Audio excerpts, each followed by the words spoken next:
Welcome to SFG Top Performance. Today we have our regulars with us, Jason and Derek, myself. Today we're going to start off with Jason about the weather. Yes, yesterday we talked about some ideas, and Charles said, "Well, how about some warm weather?"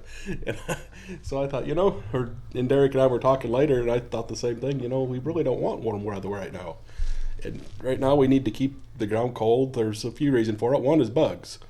There are three bugs are in the soil, and there's three bugs that we really have to worry about that are under the soil, and that's in the soil is the corn rootworm, as we all know about, the Japanese beetle, and wireworms. They're all in the soil.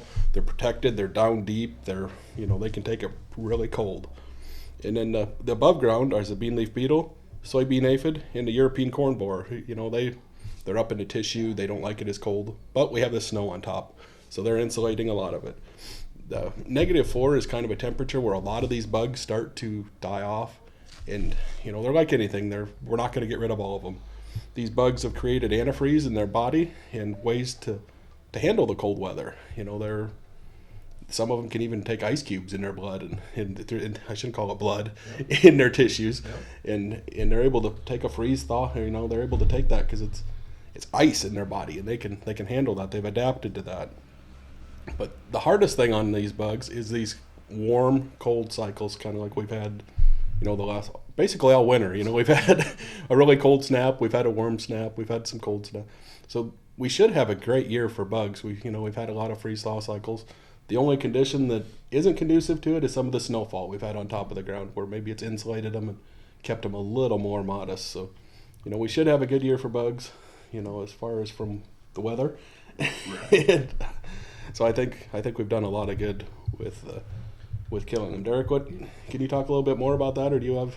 Yeah, and when you bring up the snowfall, and what we're talking about is the snow works as a really good insulator, right? Mm-hmm. And so it's we've had some negative temperatures where the ground's frozen. I haven't got out and seen how much frost we have in the ground, but where the ground's bare, there's gonna be quite a bit of frost. So in those scenarios, we've been below -4. We're killing those bugs, and then now in the last couple of days we were at 25 and we got some 40s looking at here in the forecast, and so we're going to have these increases, and it actually kind of wakes the bugs up, for lack of a better term, and they start thinking, oh, it's spring, oh no it's not, here's another cold snap, and then it kills them. So that's a really good thing to have. But when we got a lot, we've had one of the biggest snowfalls we've had since I can remember in the last few years, I guess you could say. And so there's a lot of snow on the fields yet. There's a lot of big drifts around, and underneath, but it would surprise you how much that snow's insulating. And 3 weeks ago, when we were still running around in the fields a little bit, we found some areas that were definitely wet underneath, and guys working calves and on stalks, they talked about once they broke loose from that snow, it was just mud.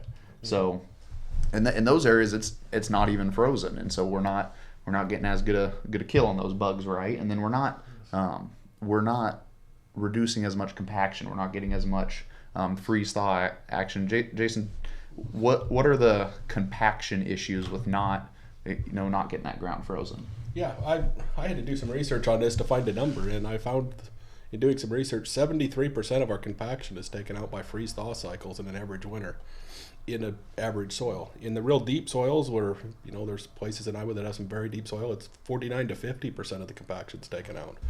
So we're depending on this freeze thaw cycles a lot in our compaction alone. And we've had the cold weather, but often this winter, as Derek mentioned, we've had snow on the ground, so we've had some insulation. So we really need this 40-degree weather to come through, and then another Arctic spell without the snow to get some compaction released. And I think we've done some. I talked to a guy that does a lot of dirt work, and he told me there's 8 inches of hard frost right now yesterday. So I think we've definitely got more frost in the ground than I expected with the snowfall we've had. So the cold weather is getting down there, but we need some freeze thaw cycles. So I think it sounds like we're going to get some more of that. And with that, Derek, we talk a lot about the nitrogen and in putting some treatments on our stabilizers on our nitrogen. And our winter nitrogen should be good with what we have stabilized. Where do you think we'll be for spring in nitrogen stabilizers? And I know that does everything to do with this weather, but warm and the snowfall and the weather, and Talk a little about the nitrogen. Sure. So, we're kind of in our planning mode right now. So we're looking at what we're going to do for spring, and then the conversation comes up with stabilizing nitrogen in the spring.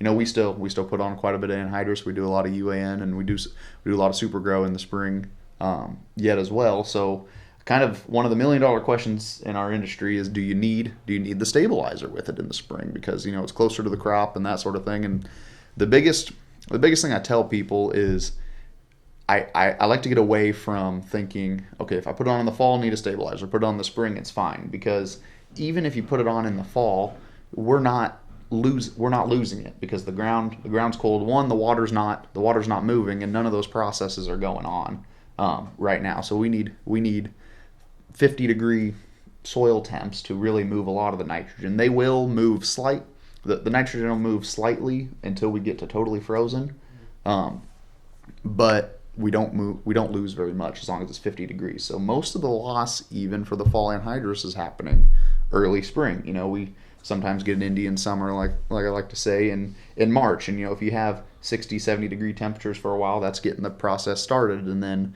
the 1st of April, if it's starting to warm up, there's a lot of nitrogen going on, and then we start getting our normal spring rain. So if we're putting on this nitrogen and the ground temps 50, 55 degrees, we're starting to put on anhydrous, we're starting to plant. We put this nitrogen on, and the process is starting to make it mobile. It only takes, at 60 degree temps, it only takes a week to make it totally mobile. And then you get an inch of rain, and an inch of rain can move at 6 inches. So these big spring rains are actually where we see a lot of our loss.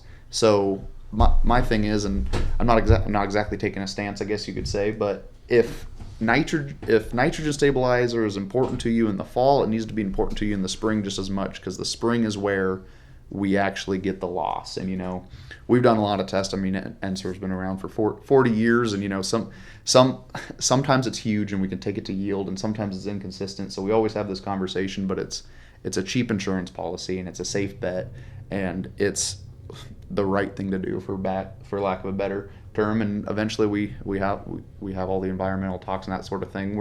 They're nowhere near that we required to do it, that sort of thing, but we need to be on the front side of anything like that happening, and be good stewards. And we want to protect that nitrogen, because we want that nitrogen in the middle of June. That's when corn's going to be V6 stage, and it's going to start shooting up, and we want to get as much there as we can, and stabilizers are really about the best way to do that. And with our prices today, we have to do everything we can to conserve our nitrogen. So when we take an early season tissue sample, maybe we don't have to come back with a side dress, or maybe or limit the amount of nitrogen we put on. So right. That's a vital tool, and that is that early season tissue sampling and telling us if we need more or not. So right. You want to talk a little bit about the tissue sampling and how that process? Yeah, and so like Jason mentioned, we do a lot of that tissue sampling at V5 is where we like to get it. It's kind of a short window to get the tissue sample taken at V5, and then we got to work quick. I mean, we can get the tissue samples back in 3 days, and then you kind of have to make a snap decision with whether to do it, because that corn's going to take off real soon. But if we tissue sample anywhere before 5-leaf corn, so I'm talking a foot to 18 inches tall. If you do anything before that, it gets really inconsistent, because that's when the growing point's getting moved above the ground, and that root system's getting started, and it's pulling from the soil profile instead of from the seed, that sort of thing. So you can't go too early and use those, but V5 is a really a good time for it. And kind of what we do, and we'll put an example of tissue sample up to show you. We look at NPK, are the 3 biggest ones, and then we really want to look at the nitrogen ratios. So we've talked a lot about sulfur, we've talked a lot about potassium, but you want to make sure that the ratio of nitrogen to potassium and nitrogen to sulfur are in adequate areas, because potassium and sulfur work to pump nitrogen through the plant. So if something is, even if you have 200 pounds of nitrogen, but you have way low potassium levels, if you got really low soil levels and it's not getting into the plant, it won't pump all that nitrogen through. So it's the whole system. You got to make it work. On the sulfur side, we like to keep the textbook way is a 15-to-1 ratio. We usually sell about a 10-to-1. So if we're putting on 150 pounds of nitrogen, we want 15 pounds of sulfur with it, and that's a pretty normal recommendation for us. that'd be a 10-to-1 ratio. The textbook's a 15-to-1, but we get sulfur from organic matter and get some release there when it's warmer, that sort of thing. So if we start putting a 15-to-1, that's gonna be not economical, you could say. We think practically too as well. So, but Jason, you have a lot of guys that are taking these tissue samples and using them, and just go over kind of a scenario that you've had success with. Well, I've got a couple guys that last year we did some research. We took an early spring soil sample, and we put our fertilizer on as it required. And then we did this twice. We did it at V5 and then VT, and then we did. They compared very well. It's amazing how that soil sample says you need this, and this, and we add all that, and then you look at this tissue sample, and it really did work. Your plant's healthy. It's all there. In the areas where maybe you short it a little bit, it shows up in the tissue sample. So it's amazing how accurate they are and how consistent they are throughout with the soils that are low. The soil fertility is very important. So a soil sample is very important, but this also helps drive more. And in that late season one is one, excuse me, we didn't talk about here, but that one does a lot of work in predicting for the next year. We often do this on corn. And that predicts a lot for what we need for micronutrients and nutrients in them soybeans the next year to make sure they have a viable crop as well. Right. So this may look like a goofy chart and may look kind of funny, but there's a lot of information in that. It's telling you what you need to put for nitrogen and helping us predict to get the right amount out there. So we're optimizing our yields, and there's a lot of information tied up in that. And I was a little hesitant 3 years ago when I first started it, but now I'm hooked on them. I've seen what they do, and I'm convinced that that's the only way to get a true test on a lot of your products. So there's a lot of it's a valuable tool now. Well, yeah, and that's about one of the nitrogen is still something that we can, if we get to it quick enough, we can fix it in season. If we take a sample at V5 and shown it's really low, and conditions are looking good, because a lot of times the tissue sample will come back low in nitrogen. If the crop is doing really well, because the crop's pumping nitrogen through, it's growing fast, and we just want to feed that as much as possible. It's like, I guess it's like a growing kid. You want to keep it growing as fast as it can, or a calf, however you want to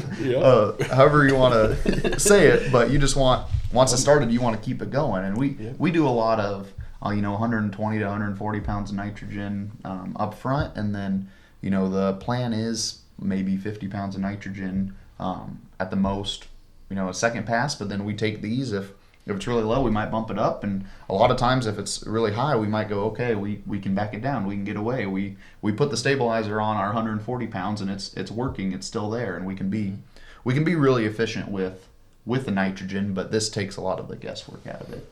It does. And I had one instance last year where even at the VT sample we were low on nitrogen, so we hired the airplane to come in and fly urea over the top, and it made an incredible yield. So, I'm convinced that's where he got several bushel out of it. So there's a lot of opportunity there. If it gets too big for the ground rig, there's the airplane.